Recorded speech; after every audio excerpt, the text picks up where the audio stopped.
아멘. 오늘도 누가복음 9장, 오늘은 18절에서 27절까지의 말씀입니다.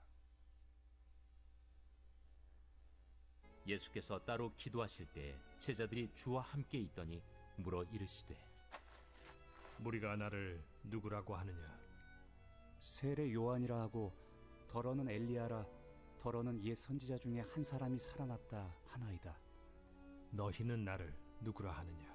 베드로가 대답하여 이르되 하나님의 그리스도 신이이다 하니 경고하사 이 말을 아무에게도 이르지 말라 명하시고 이르시되 인자가 많은 고난을 받고 장로들과 대제사장들과 서기관들에게 버림받아 죽임을 당하고 제3일에 살아나야 하리라. 아무든지 나를 따라오려거든 자기를 부인하고 날마다 제 십자가를 지고 나를 따를 것이니라. 누구든지 제 목숨을 구원하고자 하면 잃을 것이요 누구든지 나를 위하여 제 목숨을 잃으면 구원하리라. 사람이 만일 온 천하를 얻고도 자기를 잃든지 빼앗기든지 하면 무엇이 유익하리요?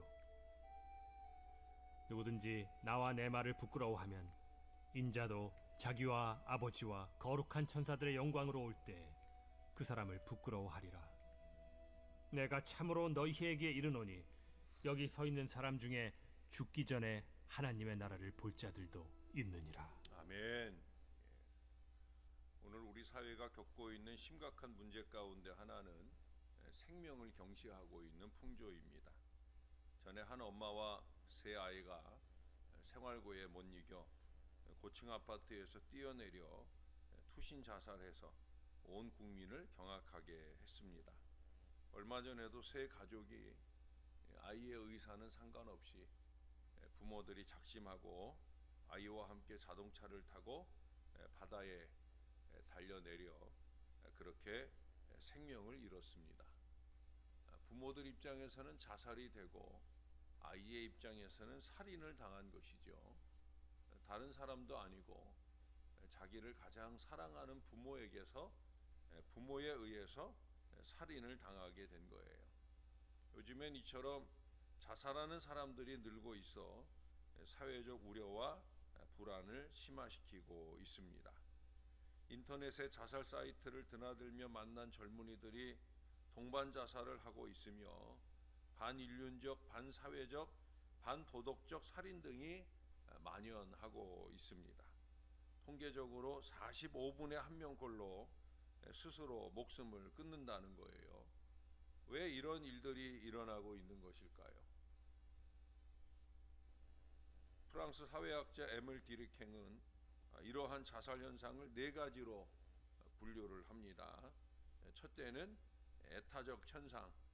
이것은 사회의 통합 과정에서 개인의 관심이나 생명이 과소평가될 때 일어나게 되어진다는 거예요. 두 번째는 이기적 현상 때문입니다. 이기적 현상은 사회 규범이 개인의 행동을 규제하는 기능을 잃을 때 의지력이 약한 사람에게서 나타나면서 스스로 생명을 상하게 합니다. 세 번째는 아노미 현상인데 사회의 격변기 때 가치 혼란으로 말미암아 그 방향 감각을 상실함으로써 발생하게 되어집니다. 네 번째는 숙명적 현상은 사회적으로 규정된 범죄 행위 때문에 겪는 어떤 심리적 압박과 자괴감, 그리고 명예훼손에 대한 모욕감에서 발생하게 되어집니다. 결국 이러한 관점에서 볼 때 지금 우리 사회의 생명 경시 현상은 하나의 일시적인 분류 현상이라기보다는 총체적으로 복합화한 현상임에 틀림없다는 거예요. 그런 점에서 더욱더 심각하게 우려하지 않을 수 없다는 거죠. 오늘 본문을 보면서 저는 이 생명 문제를 묵상하게 되었습니다. 주님이 죽으시고 부활하심도 우리의 생명 때문입니다. 여기 23절에 보면 무리에게 말씀하지요. 아무든지 나를 따라오려거든 자기를 부인하고 날마다 제 십자가를 지고 나를 따르는, 바로 이것도 생명을 얻기 위함입니다. 온 천하를 얻고도 내 생명을 잃으면 다 소용없는 일입니다. 이제 생명의 교육이 필요한 거예요. 생명을 참으로 소중히 여기는 그런 훈련이 필요한 시대를 우리는 살고 있다는 겁니다. 구약 성경의 시작을 보면 하나님은 태초에 인간을 만드시고 다른 피조물들과 달리 보시기에 심히 좋았다라고 강조하시고 있어요. 하나님의 창조 질서는 인간의 생명 중시로부터 시작되었다는 거예요. 아니, 인간의 생명을 위해 자연 만물을 창조하셨다는 거죠. 그 창조의 기반 위에 생명, 바로 인간의 생명을 창조하셨다는 거예요. 생명의 가치는 하나님의 생기 혹은 입김을 그 인간의 코에 불어넣어 생명이 됨으로써 완성이 되어집니다. 따라서 인간의 생명이 영적인 존재인 한 그것은 스스로의 판단에 따라 결정할 수 있는 것이 아니라 창조주 하나님의 결정에 따라야 되는 거예요. 그분의 뜻에 따라 우리가 이 땅에 태어나고 지금 여기까지 살아왔으며 앞으로도 그분의 손 안에서 우리는 살아가게 되어진다는 겁니다. 그것이 창조 질서를 보존하는 일이기 때문입니다. 세상의 어떤 신비보다도 이 생명의 신비는 고귀한 것입니다. 그래서 생명은 존엄하고 아름답다고 말하는 거예요. 생명 윤리의 근본은 하나님께서 창조하신 인간의 생명을 귀하게 여기고 간직하는 일입니다. 그러므로 내게 이 소중하고 아름다운 생명을 주신 우리 하나님, 우리 부모님께 감사하는 마음을 늘 가지고 살아야 된다는 거예요. 예수님께서는 공중의 새를 보라, 심지도 않고 거두지도 않고 창고에 모아 들이지도 아니하되 너희 천부께서 기르시나니 너희는 이것들보다 귀하지 아니하냐 말씀하셨어요. 예수님은 모든 생명을 소중하게 여기고 우리에게 생명의 소중함을 가르치셨습니다. 세계적인 전도자인 빌리 그레이엄 목사가 어느 날 미네소타 대학에서 강연을 하게 되었어요. 강단을 가득 메운 교수와 학생들은 호기심과 기대를 가지고 빌리 그레이엄 목사를 주시했습니다. 세계적으로 유명한 분이 이제 강의를 해주려고 하니까 얼마나 강한 호기심으로 바라보고 있었겠습니까? 그것을 아마 느꼈던 것 같아요. 그래서 그는 이런 말을 했어요. 많은 사람들이 호기심 때문에 만남의 시간을 갖습니다. 그것은 생명으로 연결될 수도 있고 파멸로 연결될 수도 있습니다. 오늘의 호기심은 생명으로 연결되어 새로운 변화를 일으킬 것입니다. 왜냐하면 오늘의 주인이 생명의 주 예수 그리스도이시기 때문입니다. 여러분, 우리는 생명을 위한 만남을 가져야 돼요. 무엇보다도 우리의 모든 영적 호기심은 우리 생명의 구주 예수님과 연결되어야 합니다.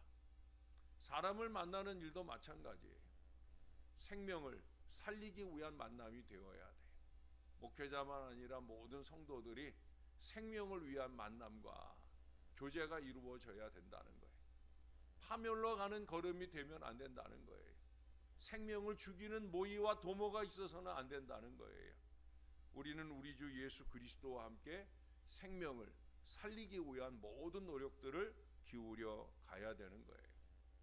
어느 생물학자가 조그마한 씨앗을 들고 다음과 같이 말했어요. 이 씨앗의 성분을 저는 잘 압니다. 이 씨는 질소와 수소와 탄소가 얼마씩 들어 있습니다. 그리고 또 저는 이와 똑같은 모양의 씨앗을 만들 수도 있습니다. 그러나 내가 만든 씨앗을 심으면 아무것도 나지 않고 그저 땅 속으로 흡수되고 맙니다. 그러나 하나님께서 주신 씨앗은 땅에 심기만 하면 열매가 열립니다. 생명은 신비입니다. 사람도 씨앗과 똑같은 그 내용물로 그 씨앗의 모양을 만들 수는 있어도 생명의 결실을 얻기는 어렵다는 거예요. 그러나 하나님의 생명은 아니라는 거죠. 우리의 육체가 눈으로 보기에는 여러 성분으로 생명은 그 어디에도 있어 보이지 않지만 우리 안에는 온 세상보다 더 귀한 생명이 들어 있어서 우리는 다시 부활하게 되어집니다. 그 생명은 무엇입니까? 바로 예수 그리스도죠. 저와 여러분 안에 예수님이 계셔요. 여러분, 모든 달걀이 다 부화되는 것이 아니잖아요. 소위 무정란이라는 게 있어요. 수정이 되지 않는 달걀입니다. 아무리 커도, 아무리 때깔이 고와도 부화가 되지 않아요. 죄송하지만 사람도 그렇습니다. 아무리 나이를 먹어도 많은 경험을 할지라도 공부를 하고 교회를 오래 다녀도 결코 부화되지 않는 미성숙한 인간이 있다는 거예요.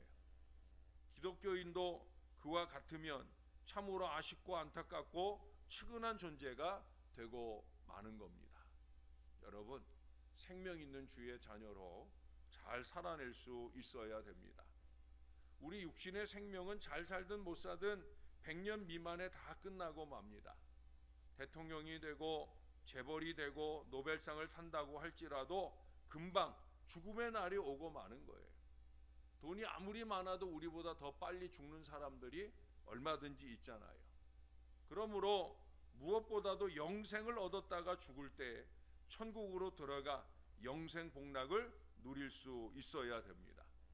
그런데 많은 사람들이 일장춘몽 같고 정광석화 같은 짧은 세상에만 관심을 가지고 영원한 내세에 대해서는 무관심하게 살아갑니다. 우리가 봄에 콩이나 옥수수를 심으면 죽어 없어지는 것이 아니라 다시 살아서 수십 배 수백 배로 다 열매를 맺는 것처럼 사람도 죽어서 끝나는 것이 아니라 부활해서 영원히 천국에서 살든지 아니면 지옥에서 살든지 살게 되는 운명을 가진 그런 존재예요. 육신의 생명도 소중하지만 그런 점에서 더욱더 귀중한 것은 무엇이겠습니까? 바로 영생이에요. 영생. 예수 믿고 구원받는 이 영생입니다. 하나님의 아들 예수 그리스도께서 이 세상에 오셔서 십자가에 달려 죽으시고 부활 승천하신 것은 바로 우리의 모든 죄를 용서해 주시고 영생을 주시기 위함이에요. 다행스럽게도 저와 여러분은 그 예수님을 믿어 영생의 보장을 받았습니다. 그 어느 누구라도 예수님을 믿지 아니하면 죽은 후에 돌이킬 수 없는 영원한 지옥에서 영원히 고통을 받게 되어 있습니다. 여러분, 예수님이 곧 생명의 과실입니다. 사랑하는 성도 여러분, 이 세상 그 무엇보다도 이 생명의 소중함을 알아야 됩니다. 예수 믿는 사람들은 생명을 함부로 다루면 안 돼요. 사람의 생명만 아니라 자기의 생명만 아니라 세상의 작은 생명이라도 생명을 소중히 여길 줄 아는 마음으로 살아야 됩니다. 그 중에서도 무엇보다 항상 나 자신이 예수 주 안에 내 생명을 지켜내기 위한 이 믿음의 노력을 기울여야 되고 한 영혼이라도 더 구하기 위해 복음 전파에 힘쓰는 저와 여러분들이 될 수 있어야 합니다.